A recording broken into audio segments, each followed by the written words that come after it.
فانكحوا ما طاب لكم من النساء مثنى وثلاث ورباع۔ محمد الرسول اللہ صلی اللہ علیہ وسلم نے 11 شادیاں کی ہیں، تو ہم کیوں نہیں کر سکتے؟ ہمارے ذہن میں سوال پیدا ہو سکتا ہے۔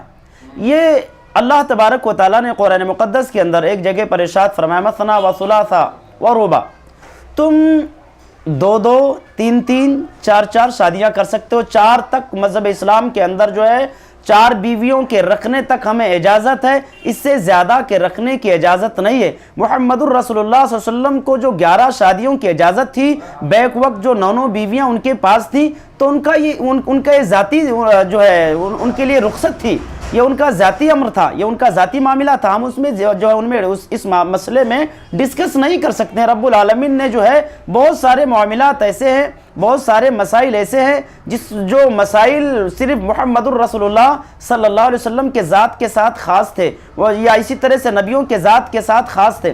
جیسے تہجد جو ہے نبیوں پر فرض تھے، محمد الرسول اللہ صلی اللہ علیہ وسلم کی ذات پر فرض تھے، لیکن آپ کی امت پر تہجد فرض نہیں ہے۔ اسی طرح سے اور بہت سارے معاملات ہیں جو نبی کی خصوصیت تھی، نبی کی صفات تھی، جس سے جو ہے ان کی امت بالکل مبرہ ہے، لہٰذا ہمیں اس معاملے میں ڈسکس نہیں کرنی چاہیے۔ ہمیں شریعت جتنا کرنے کے لیے کہے صرف ہم اتنا ہی کریں، اس سے زیادہ ہم یہ سوال نہ کریں کہ ایسا ہم کیوں نہیں کر سکتے یا کیوں نہ کریں۔ واللہ اعلم بالصواب۔